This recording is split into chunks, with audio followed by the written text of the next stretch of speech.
All right, so we're sticking with superhero stuff one more time. Yes, yes, yes. So we're finally going to talk about the series premiere of Vaser Claw, right? This is the newest series from GT Network's own Ansel Harris.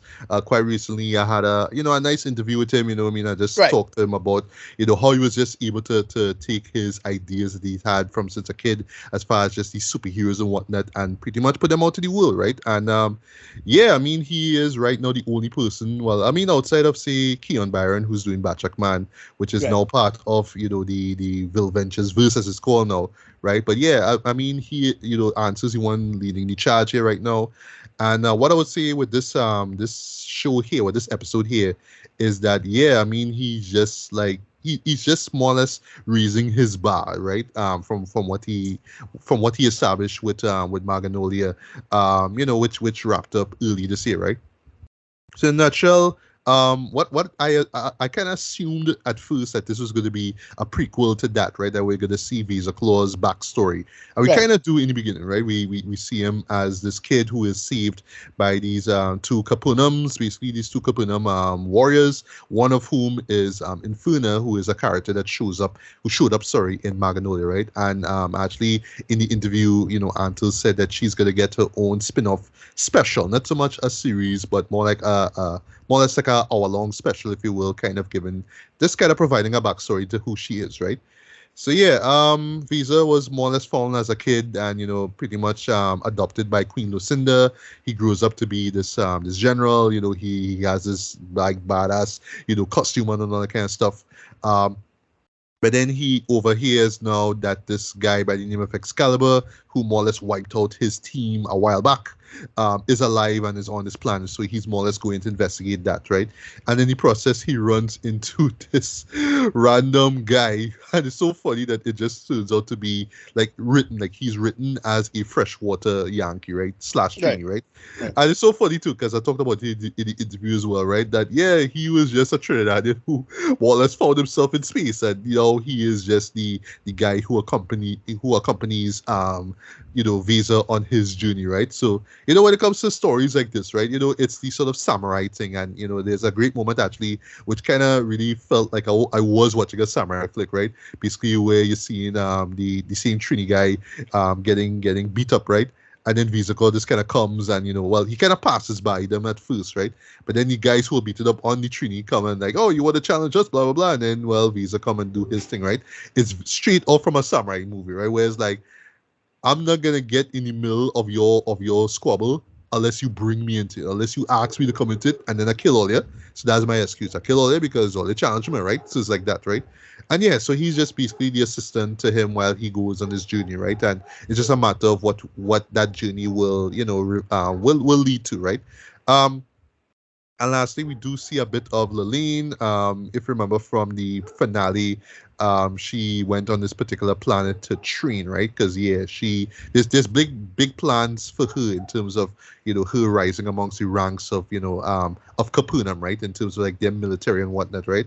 But there's like a nice little subplot involving like her probably going off her rocker, you know what I mean? Like her hearing voices and whatnot. So that kind of leads into something very very mysterious and very insidious at the same time too, right? But it kind of leaves it out in the open. So I do hope that we see what happens next with her, right?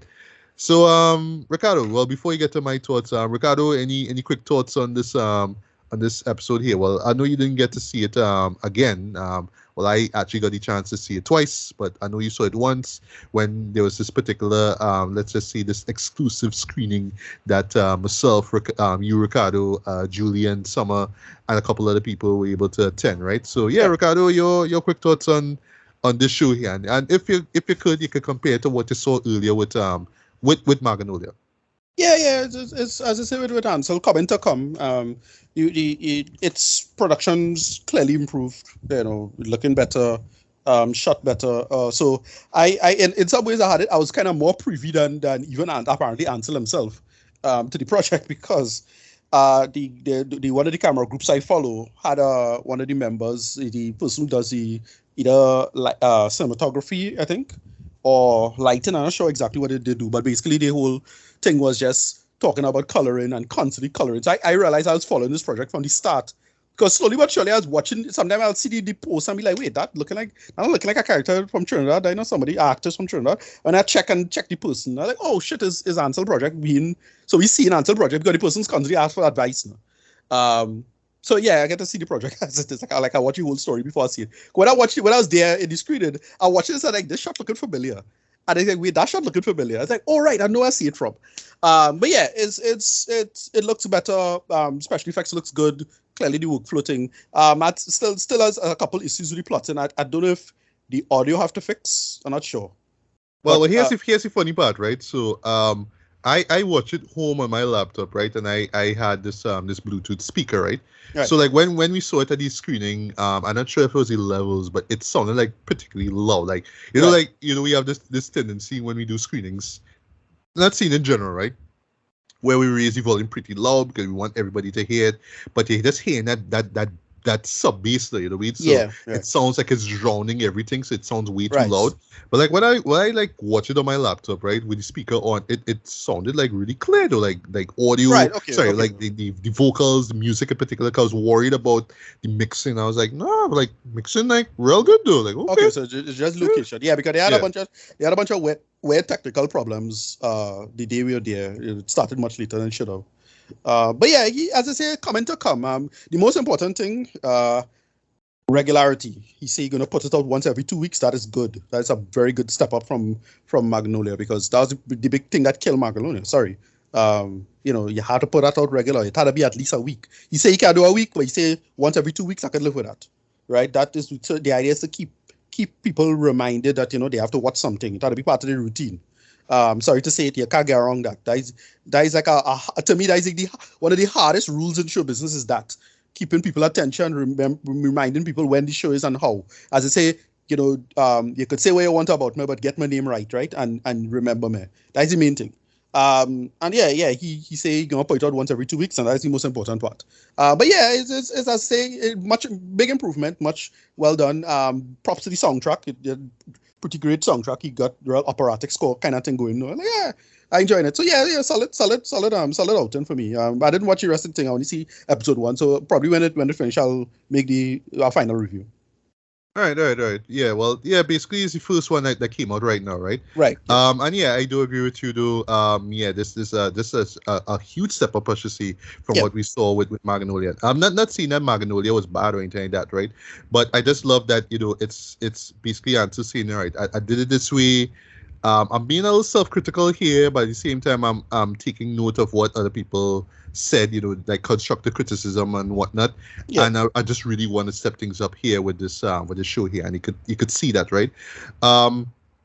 If I do have just one gripe though, just a minor gripe for me, is that even though it is roughly 20 minutes long, it still feels fairly short though. You know what I mean? Like it feels like.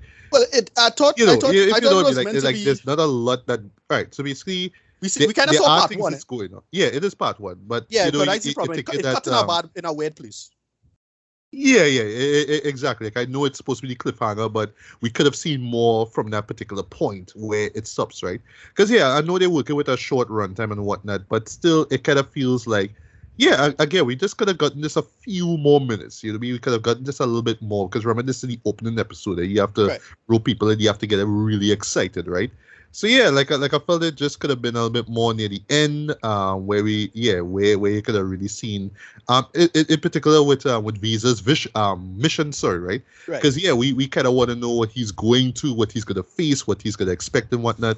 I just kind of stopped at the point like, all right, there's somebody following them. Okay, I guess we'll see who that character is in the next episode, right? So that's my one gripe, right? Other than that, though, like I was impressed just technically with the visuals, right? Yes, a lot of green screen is used, but there's a lot of like external shots and a lot of nature shots as well too. Points for just the choices of locations too, right? Because it really does look in some parts like. All right, is this still a Trinidad though? Especially with the establishment. Yeah, he's shooting. I know it's Corey. They're just shooting. I forget where it was, but it was a smart call by shooting Corey, because that is like a tried and true method of show business, shooting some rock rock canyon or quarry somewhere and you're good, it just really look like an alien place, no matter what. Yeah, it's the Star Trek TOS thing, right? It's from Star Trek, right? Yeah, exactly. So yeah, you can make it. They make a good call with that. Yeah. I also do like the callbacks or references, if you will, to Magnolia as well too. In case in point with Infuna and Lilene, right? I really do want to see where their story arcs follow in this though. But I heard basically through answer that this is really gonna be a Vaser Claw story, right? So yeah, but I do appreciate showing them as well too, right? Right. And also the fact that it's not primarily a superhero show. It's really like a sci-fi show. Right. More sci-fi adventure. Yeah. Yeah, more in the vein of stuff like, say, Babylon 5 or, Farscape, right? And if you really look at it, though, it does have a kind of a 90s vibe to it, like a 90s sci-fi primetime show vibe to it, which is a compliment, by the way, right? It has a sort of feel to it, right? Oh, yeah, where it doesn't take itself too seriously, though. Yeah. Like you would see, an alien, which I'll talk about in a bit. And, like to the untrained eye, it may seem kind of hokey and whatnot, but like if you really like dive into it, it's like, no, this is the world of this character here. Yeah, you see aliens, you see spaceships, you see these things, right? So yeah, you kind of go in knowing what to expect. Yeah, I don't know what it's on that. I put it in the same vein as those 90s rhymey stuff now, it's those, right? It's feel like that. It's just if you had a bigger budget, it would be those. Like if you had a slightly bigger budget, it'll be those. Wait, you refer to like what, Hercules or something? Yeah, right. It's the same like Hercules and Xena, right. Cleopatra 25, right, all of that. So yeah, big show bites. yeah, them kind of thing. I put it in the same vein as that. Right. The one thing I remember asking him this, and it's like kind of small complaint. It's kind of bother me. I still find the name Vaser Claw kind of hokey. Like if it was just called Vaser, that would have been neater. But I don't know. It's right. something. I don't know but you see, the thing is that he already have a character called Razor. Which so okay. I don't know, it's kind of funny, you know what I mean? Now I'm wondering if they're related, right? Haha, right? Well, but yeah, it would have been funny if you have a character called Visa and then another character before called Reza and they somehow link up, right? But anyway, but I do understand where you're coming from, because yeah, Visa, it's a sci-fi name. That's what it is, right? But yeah, it really does sound or resemble, I should say, Reza, right? But yeah, about the alien thing though, this is literally the first time that we've seen an alien in the Vilventures universe, and I think in general though, as far as like Trinidadian or Caribbean film content, I could be wrong. I mean, it's not the first time that Caribbean filmmakers dabble with sci-fi, but I'm talking about like alien with like actual face paint on, right? And props to the makeup artists who did that. And of course, the actress who plays the character as well too. Again, it's very 90s Babylon 5 kind of vibe stuff though, but it totally works in my opinion, right? Color correction, I thought was goddamn great though, in my opinion. Right. Though. Like it really totally worked though. Like just seeing it again, like at home on my laptop and whatnot. Yeah, it looked great. You know what I mean? I talk about sound design as well too. Dialogue is pretty standard as well too, right? You get a gist of what's happening and what's going on, right? I do love that the Trini, right, who's played by Ansel's real life friend Keith, right? I love that he gets to do this dual Trini / freshwater Yankee kind of vibe to it, So it kind of adds a sort of a self-awareness to the show to like, no, we're not trying to be like over serious, or we're not kind of trying to do like a full version of like some sort of like sci-fi TV show. We're having fun with it as well too, right? I do appreciate his Keith's character and his role in this film as well too, right? Because yeah, I mean, Vaser's supposed to be the stoic badass, right? So you had to have somebody to kind of to be the opposite of that too, right?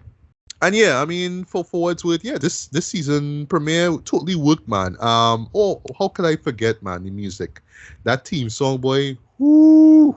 It impressed me the first time I heard it. It blew my mind the first time I heard it. Hearing it again, it just totally works, boy. It just has this royal sort of grandiosity about it, though. But it fits with the character himself, right? And I do hope that we do see more of who this character is. I still see him more of an anti-hero than a hero himself. Just particularly with how he moved in the the Magnolia series, right? So yeah, I have a feeling that he's gonna be kind of like the Boba Fett of this world here. You know what I mean? Where he's a guy like he's kind of on the side of good, but he's not. entirely trustworthy, right? That's the vibe I get from this guy here, right? So yes, I was thoroughly impressed by this. I can't wait to see the second episode. I do hope that this miniseries plays out as well as I know Ansel has it in his mind that I know he wanted to just be the best thing that he's done. And I do hope that for him as well too, right? But this is just one step though in terms of just him just creating this cinematic universe, if you will, man. And yeah, this is just another entry in it, man. So I do hope that the other three episodes don't disappoint. I hope that the quality is maintained here. And yeah, I mean, I just can't wait to see what we get next here from the Vil Ventures verse, man. So yeah, Ansel, keep doing your thing, man. You knocked it out of the park with this episode. Can't wait to see what we get with episode 2, man. Right.